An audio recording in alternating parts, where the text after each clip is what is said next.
The Cleveland Browns just turned what should have been an international showcase into a global embarrassment, and the fallout is more shocking than anyone could have imagined. When the team touched down in London to face the Minnesota Vikings, fans expected drama, excitement, and a glimpse of their young quarterback, Shedeur Sanders, finally stepping into the spotlight. Instead, what unfolded was nothing short of catastrophic. A complete collapse that didn't just disappoint viewers, it actively alienated them. Television ratings plummeted, social media exploded with outrage, and even casual fans across the Atlantic were left scratching their heads.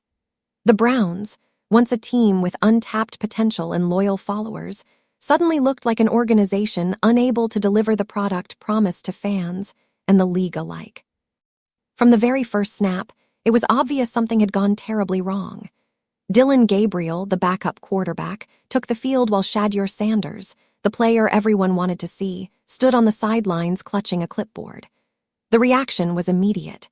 Domestically, millions of viewers switched channels, abandoned live streams, or retreated to alternative sports content. Fantasy football owners, who had banked on Sanders' breakout potential, watched helplessly as their season plans unraveled in real time. Even international streaming numbers painted a grim picture, with audience retention collapsing faster than anyone anticipated. This wasn't a slow decline or a minor blip. It was an instantaneous, catastrophic rejection of the team's decision-making. And it didn't just hurt Cleveland's ratings, it cast a shadow over the NFL's international strategy. Across the pond, British pubs hosting curious NFL fans reported bewilderment and confusion. Newcomers to the sport expected to witness a rising star, a player carrying the legacy of one of football's most famous names. Instead, they witnessed a conservative, uninspired, offensive performance that barely registered excitement. Social media lit up with questions repeated over and over. Where? Shedeur Sanders. The absence of their anticipated hero became the story, overshadowing any competitive drama on the field. Analysts and insiders described this moment as a turning point, one that could shape how international audiences perceive the league for years to come. Even within the league office, the implications were felt immediately.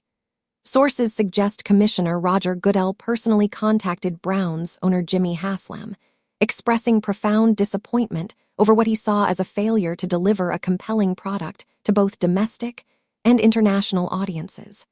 The London game wasn't just another regular season matchup. It was part of a carefully curated effort to expand the NFL globally. And in that context, the Browns' performance, or rather, the decision not to play Sanders, was catastrophic. The game became a cautionary tale, not just for Cleveland, but for the entire league. A vivid example of what happens when talent is sidelined, principles are prioritized over pragmatism, and fans are ignored. For those who follow the Browns closely, this disaster isn't entirely surprising.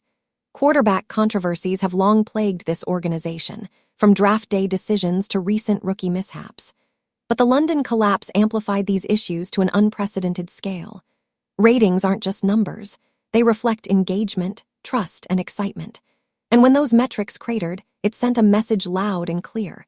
Without Shedeur Sanders, the Browns are unwatchable. As we dive deeper into what happened, it's clear this isn't just a story about one game or one coaching decision. It's a story about an organization at a crossroads, fans pushing back, and a young quarterback quietly reshaping the narrative without saying a single word. And the real question is, can Cleveland recover before this disaster becomes irreversible? The domestic fallout from Cleveland's London disaster was immediate and brutal. According to multiple industry insiders, U.S. viewership during the Browns-Vikings game dropped roughly 37% compared to last year's international matchup featuring similar market teams. That's not a small dip. It's a full-scale collapse, the kind of ratings nosedive that makes league executives break out in cold sweats. Fans weren't just mildly disappointed. They actively abandoned the broadcast, switching to rival networks, red zone coverage, or even college football reruns just to avoid another agonizing Gabriel-led possession. The numbers tell the story. What should have been a nationally celebrated international game became a ghost town of disengaged viewers. Part of the shock came from the timing and the stakes. Sunday morning games in the US already face the challenge of competing with other programming, but international matchups are usually bolstered by intrigue and star power. This London game had both: a young, highly touted quarterback with legendary lineage, and the novelty of a European showcase. Yet the moment Dylan Gabriel took the first snap, while Shedeur Sanders remained sidelined, the storyline evaporated. Viewers instantly realized they weren't getting what they tuned in for. Social media exploded, with fans tweeting frustrations in real time, mocking the team, and demanding that Sanders be on the field. Hashtags like Free Shedeur began trending, accumulating hundreds of thousands of posts in the opening quarter alone.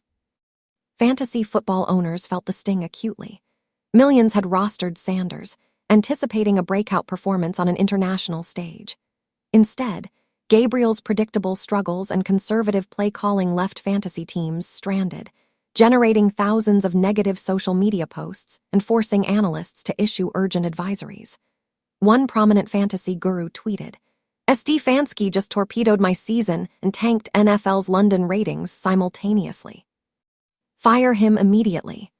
These reactions weren't just venting, they were data points. The fantasy football ecosystem is a major component of fan engagement, and when millions of fans collectively reject a player or team, it ripples throughout the NFL's carefully cultivated metrics of interest and excitement. Even local fan hubs, like sports bars and viewing parties, became sites of mass frustration. Cleveland establishments reportedly switched programming mid-game, seeking relief from Gabriel's stagnant offensive display. Fans who traveled or tuned in specifically for the London novelty expressed confusion and disappointment, questioning why the Browns would intentionally bench their most compelling quarterback in a game with such high visibility. For casual viewers, this wasn't a subtle debate about development timelines or coaching philosophy. It was an immediate betrayal of expectations. The domestic catastrophe extended beyond simple ratings. Analysts watching real-time metrics reported unusual spikes in alternative programming, suggesting viewers were actively fleeing, not just multitasking. Social media sentiment analysis confirmed a massive negative shift, and conversations surrounding the Browns shifted from hopeful excitement to incredulous outrage. The message was clear. Without Shedeur Sanders, Cleveland's product is unwatchable, uninspiring, and frankly, irrelevant to viewers who had invested emotionally and financially in this international showcase. By the end of the first quarter, the domestic narrative was set. The Browns didn't just lose a game, they lost the confidence of their audience. And in an era where attention is currency, losing millions of engaged viewers in the first 20 minutes is catastrophic. This is a team at a tipping point, and the domestic rejection of the London game sent a loud, undeniable warning. If the Browns fail to align talent, opportunity, and audience expectations, they risk collapsing their entire fan base long before the season even reaches its midpoint. Across the Atlantic, the Browns' London disaster hit even harder. The NFL has invested millions into cultivating an international fan base, carefully crafting storylines, and building excitement for European audiences. This game was supposed to showcase the league's growth, highlight Shedeur Sanders as a rising star, and captivate a new generation of fans. Instead, it became a cautionary tale, a demonstration of what happens when talent is sidelined and expectations are crushed. British media, pubs, and casual viewers all experienced the same shock. The Browns had delivered a performance devoid of drama, excitement, or star power. If you enjoyed today's breakdown and want to keep up with all the drama, trades, and behind-the-scenes action in the NFL, then don't forget to hit that like button. In pubs and sports bars from London to Manchester, fans unfamiliar with NFL intricacies struggled to understand what was happening. Curious newcomers, drawn in by the allure of Deion Sanders' son, were met with Dylan Gabriel attempting to navigate a conservative game plan against a Vikings defense. Confusion turned into disappointment, disappointment turned into frustration, and frustration quickly transformed into a lack of engagement. Reports suggest many international viewers switched channels or simply abandoned the live stream, leaving the NFL's promotional efforts in tatters. Social media echoed the sentiment globally. "Where?" Shedeur Sanders became a repeated refrain across Twitter, Instagram, and TikTok, with hundreds of thousands of posts capturing the international bewilderment. The impact went beyond just fan disappointment. The NFL's ambitious international expansion strategy, which now includes Germany, Brazil, Ireland, Spain, and Australia in future plans, relies on showcasing entertaining games that capture global attention. Each London matchup is intended to justify logistical investments and nurture interest in new markets. When a team like the Browns fails to deliver, it risks damaging the league's credibility abroad. European commentators and publications were quick to voice their displeasure. The Guardian's sports section published an op-ed titled, "NFL's London Problem, Bringing America's Worst Instead of Its Best," questioning whether Cleveland deserved future international games. The Telegraph echoed similar concerns, highlighting that the Browns' inability to field their most exciting player represented poor judgment and missed opportunity. Even casual observers noticed the disconnect. British fans unfamiliar with the intricacies of NFL depth charts were bewildered by the decision to bench Sanders. The mystique and hype surrounding the quarterback, son of a Hall of Famer, highly drafted, already generating buzz, was supposed to be the focal point of the broadcast. Instead, the audience witnessed an anonymous player managing checkdowns, while Sanders remained sidelined, a scenario that left many questioning the integrity of the league's international showcase. This wasn't just a failure of talent utilization, it was a failure of storytelling, marketing, and global audience engagement. Social media metrics confirm the disaster. Engagement rates for NFL and Browns accounts dropped precipitously, sponsored posts received overwhelmingly negative reactions, and video highlights were met with unusually high dislike ratios. The international audience, vital to the league's growth ambitions, registered its disappointment loud and clear. For the NFL, these numbers are more than statistics, they're signals. Signals that indicate trust has been broken, excitement evaporated, and a potentially crucial fan base is now skeptical of future international events. Ultimately, the international fallout transformed the London game from a unique promotional opportunity into a warning sign for the league. The Browns didn't just underperform, they undermined years of expansion work, alienated potential fans, and provided a case study in how a single coaching decision can reverberate globally. And while domestic audiences were outraged, the international response carried an extra sting. These were people the NFL hoped to court for decades, now questioning whether the league can deliver a product worthy of their attention. The backlash from the London game didn't stop at fans and international audiences. It rippled straight up to the NFL's executive offices, and sources suggest the reaction was intense. Commissioner Roger Goodell reportedly expressed profound frustration with Browns owner Jimmy Haslam, personally calling to address the catastrophic viewership collapse and the global embarrassment. According to insiders, Goodell emphasized that international games are more than just regular season contests. They're strategic investments meant to grow the league abroad, attract new fans, and showcase its most compelling talent. By sidelining Shedeur Sanders, the Browns effectively undermined years of international expansion efforts, a move that did not sit well with league leadership. Emergency meetings followed quickly. On Monday morning, the NFL reportedly convened discussions analyzing the ratings disaster, evaluating future London scheduling, and even reconsidering Cleveland's eligibility for upcoming international matchups. The implications were unprecedented. Sources suggest the Browns could be barred from future London games until the quarterback situation is resolved. This represents a level of organizational accountability rarely seen in professional football, highlighting the severity of the collapse. It wasn't just a poor performance on the field. It was a signal that Cleveland had failed to deliver the NFL's product to a global audience. The league's concerns weren't purely about optics. The numbers told a stark story. U.S. viewership tanked, international streaming engagement cratered, and social media erupted with dissatisfaction. Broadcast partners, who invested heavily in London promotions, were reportedly livid. Executives from networks responsible for carrying the game complained that the Browns had false advertised the event by not featuring Sanders, a player marketed as the centerpiece of the matchup. They emphasized that compelling storylines, star power, and entertainment value are critical to protecting their investment, and when a franchise fails to deliver, consequences follow. Analysts suggest these discussions could influence everything from future primetime scheduling to national broadcast opportunities. The league office was reportedly not alone in its concerns. Multiple coaches, both from the NFC and AFC, are said to have observed the Browns' mismanagement closely, recognizing the dangerous precedent being set. Some see Stefanski's refusal to play Sanders as a principled stance, defending traditional coaching authority. Others argue it's an egregious miscalculation that damages both the player and the franchise. Internally, this debate illustrates a growing tension between the NFL's historical operational hierarchy and modern entertainment realities, where fan influence, social media pressure, and broadcast obligations now carry unprecedented weight.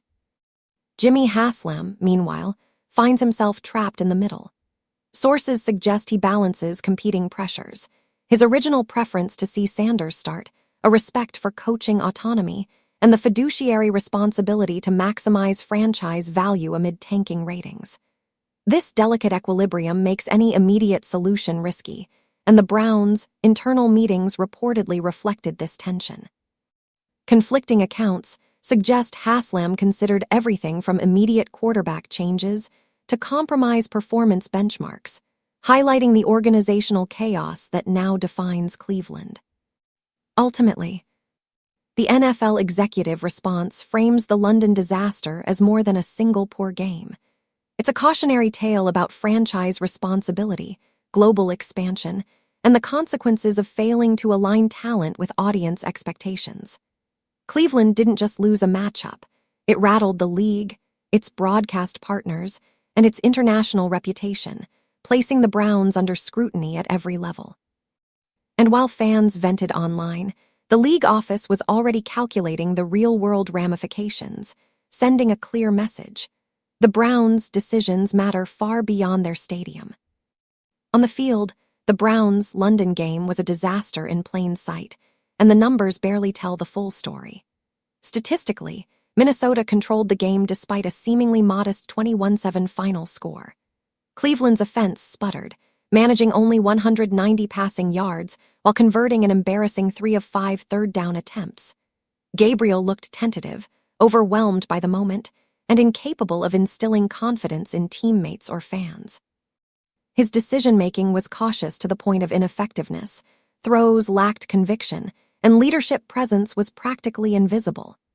Meanwhile, Shedeur Sanders, the player fans and media alike wanted to see, stood on the sidelines radiating frustration, silently embodying the gap between potential and execution.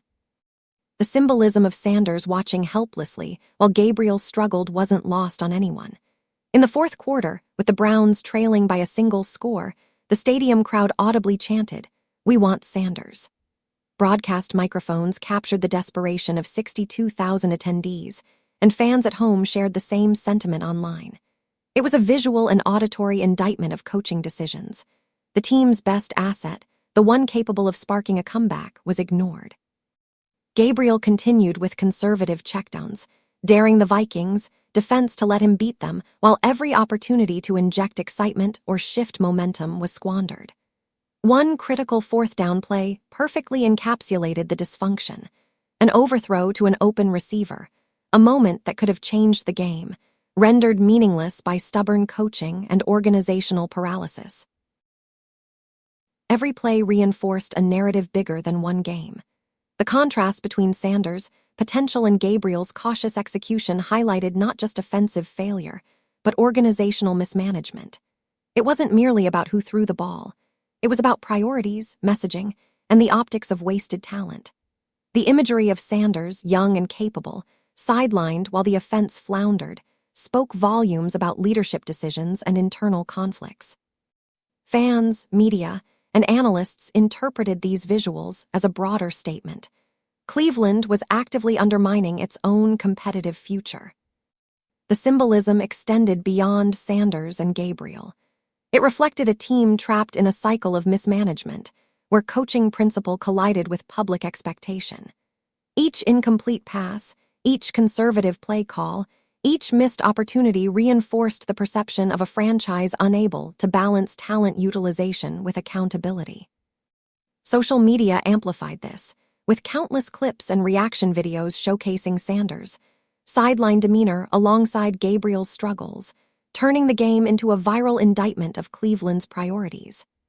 Analysts on national broadcasts used these moments to dissect coaching philosophy, leadership failures, and the growing tension between principle and pragmatism. Even casual viewers recognized the story unfolding on the field. This wasn't simply a loss, it was a visual lesson in squandered talent, misaligned priorities, and organizational dysfunction. Gabriel's limitations contrasted starkly with Sanders' evident capability, creating a narrative that transcended sports statistics. For the Browns, the London game became more than an international showcase. It became a living symbol of what happens when talent is ignored, fan expectations are dismissed, and leadership principles are prioritized above results. Every throw, every sideline shot, every fan reaction captured in that stadium told the same story. Cleveland's organizational missteps were on full display, and the consequences would be felt far beyond one Sunday afternoon. The moment Gabriel took the first snap while Shedeur Sanders remained sidelined, the fanbase erupted. Social media became a storm of outrage, with free Shedeur trending globally within minutes. By halftime, over 500,000 tweets captured fans' frustration, disbelief, and anger. Instagram and TikTok flooded with reaction videos, memes, and commentary mocking the Browns' decision-making. The outrage wasn't limited to hardcore supporters. It spilled into casual NFL audiences who had tuned in to experience the London novelty. This wasn't just disappointment. It was an existential challenge to the franchise's credibility. Fans weren't just venting. They were mobilizing a collective critique, holding the organization accountable in real time. Across platforms, the intensity of backlash escalated. YouTube creators rushed to post reaction videos, dissecting every Gabriel incompletion and sideline shot of Sanders. These videos amassed millions of views within hours, amplifying the controversy exponentially. Reddit communities dedicated entire megathreads to analyzing the implications, debating coaching philosophy, and speculating on ownership intervention.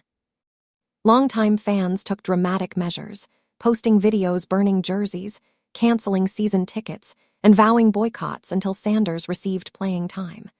One viral video featured a Cleveland native declaring, "I've endured decades of disappointment, but this is the final straw. We're done until ownership steps in."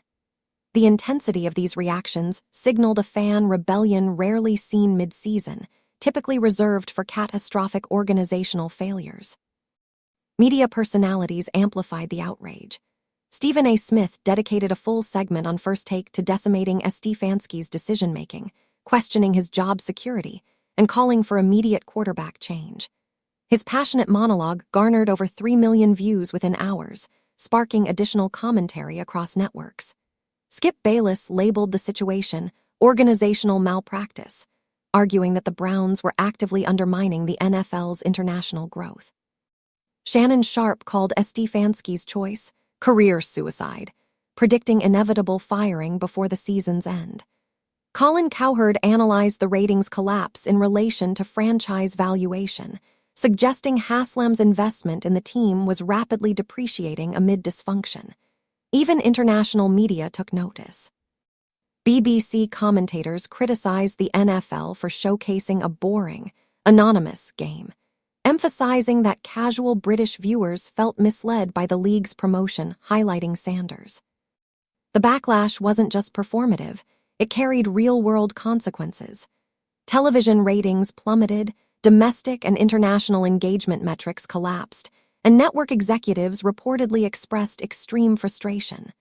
Social media amplified the story, creating a feedback loop that pressured ownership and coaching staff simultaneously. Fans, analysts, and media personalities converged on a singular narrative. Cleveland had mismanaged its most valuable asset, alienated a growing fanbase, and jeopardized the league's global reputation. The intensity of reaction underscored a broader shift in sports culture. Players, fans, and media now have unprecedented influence over narrative and accountability. Sanders' presence on the sidelines, paired with Gabriel's struggles, became symbolic of franchise dysfunction, igniting discussions about player empowerment, social media influence, and coaching authority. Cleveland's London disaster wasn't just a failed game.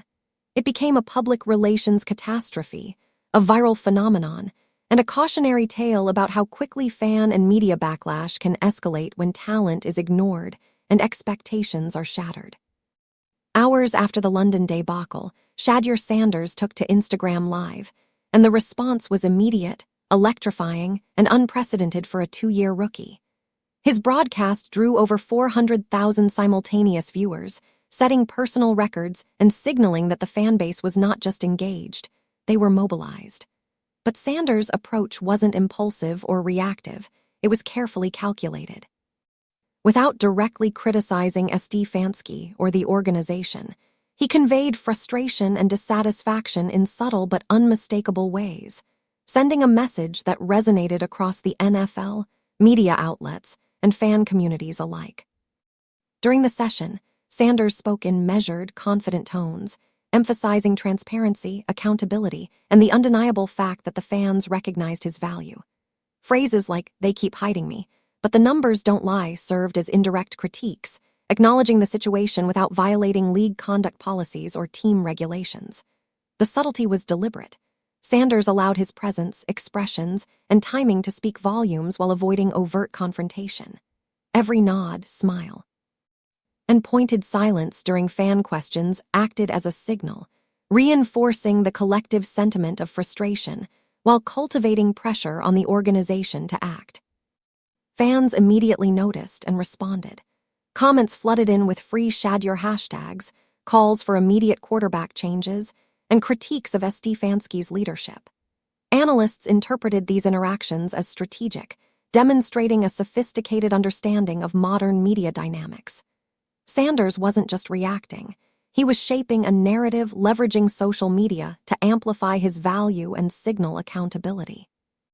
By allowing fans to vocalize their frustration within his session, he transformed a potentially negative situation into a platform for influence and visibility, cultivating public pressure while maintaining professionalism. Insiders report that this approach reflects guidance from Deion Sanders, whose experience navigating media scrutiny throughout his legendary career clearly informed his son's strategy. The tactic was multi-layered. It signaled dissatisfaction without violating team policies, leveraged fan mobilization to apply pressure on coaching staff, and reinforced Sanders' brand as a professional capable of controlling narratives in high-stakes situations. It was a masterclass in media management, particularly for a rookie quarterback under intense global scrutiny. The implications of Sanders' strategic response extend beyond Cleveland. Coaches, executives, and players across the league took notice, recognizing the growing influence of social media on roster decisions and organizational dynamics. Some see the move as a challenge to traditional authority, highlighting the tension between coaching autonomy and modern player empowerment. Others view it as a savvy navigation of contemporary sports culture, where communication, public perception, and fan engagement increasingly affect decision-making. Ultimately, Sanders' Instagram Live was more than a personal statement. It was a calculated maneuver shaping the narrative around the Browns' quarterback controversy. By projecting confidence, frustration, and professionalism simultaneously, he leveraged the platform to maintain visibility, amplify fan pressure, and subtly challenge organizational decisions. In a league where media influence increasingly intersects with competitive operations, Sanders' approach demonstrated that a player's strategic media management can be just as impactful as on-field performance, and in this case, potentially decisive in shaping the Browns' next steps. The London disaster left Cleveland's leadership trapped in a nearly impossible dilemma.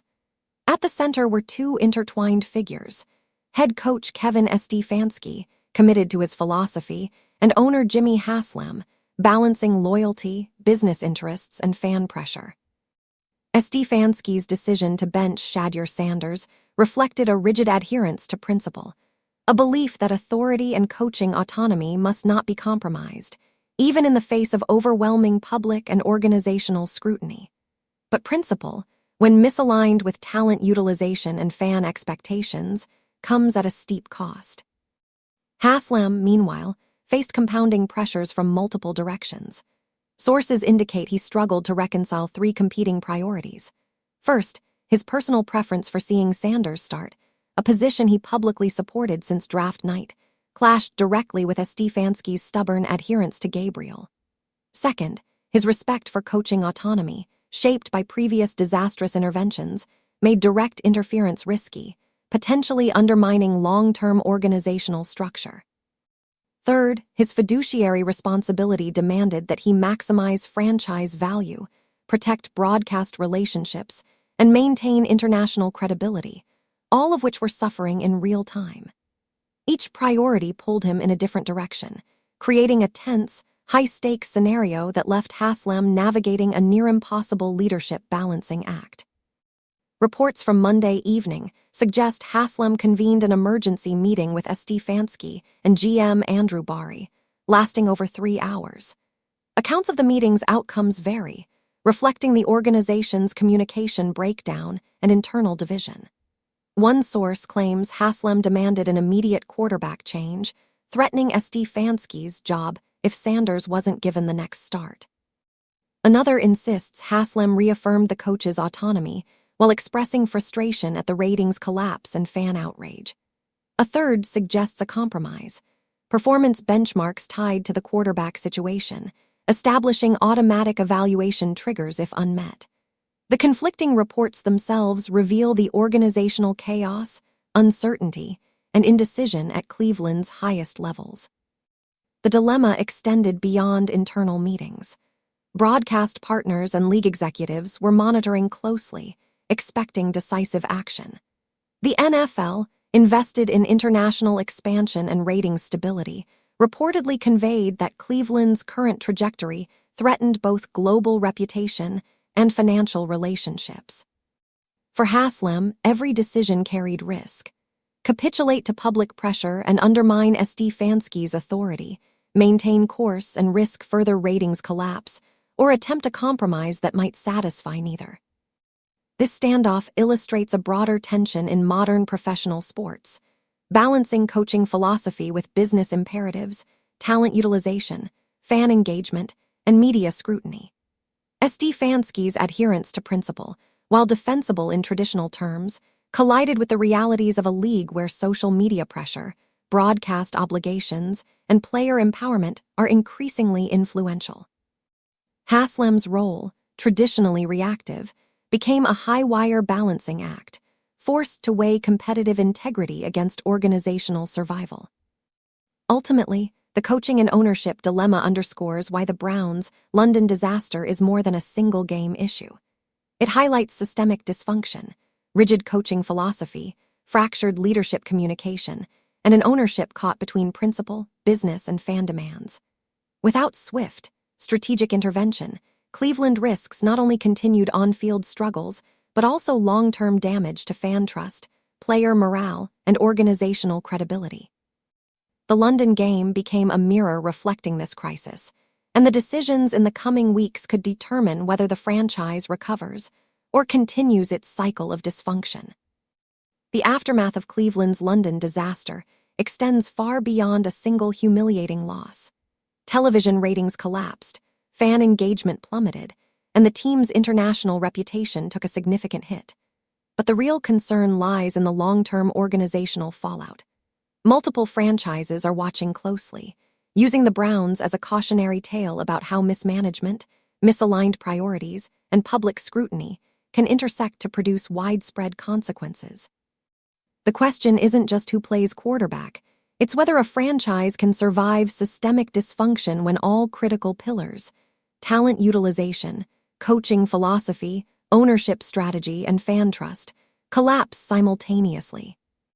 Internally, the Browns face a fractured locker room. Veteran players reportedly requested private meetings with coaching staff, expressing concerns about team direction, offensive inefficiency, and the detrimental effects of sidelining Sanders. Offensive linemen questioned why they were executing a game plan without the best available playmaker. Defensive leaders felt overstretched compensating for a stagnant offense, and special teams expressed frustration at feeling undervalued amid the quarterback controversy. These internal pressures compound public outrage, creating an environment where morale, focus, and performance are all at risk. The organization now faces the challenge of realigning priorities and restoring trust, a process likely to require sustained effort and decisive leadership. From a financial perspective, the implications are equally significant. Television contracts represent the NFL's primary revenue source, distributed equally among franchises. A major market team damaging league broadcast appeal risks collective revenue projections, not just for itself, but for the entire league. Sponsorships, merchandise sales, and ticket revenue also suffer when fan engagement drops, and Cleveland's performance in London may have already set a precedent for long-term disengagement. Network partners are reportedly reconsidering the Browns' future scheduling, with potential consequences including reduced primetime exposure, limited national broadcasts, and less favorable placement in future international series. The organizational fallout also shapes future player relations and contract negotiations. Gabriel's rookie contract, once seen as a cost-controlled asset, now represents wasted potential amid mismanagement, while Sanders' situation demonstrates the rising influence of media and fan pressure on roster decisions.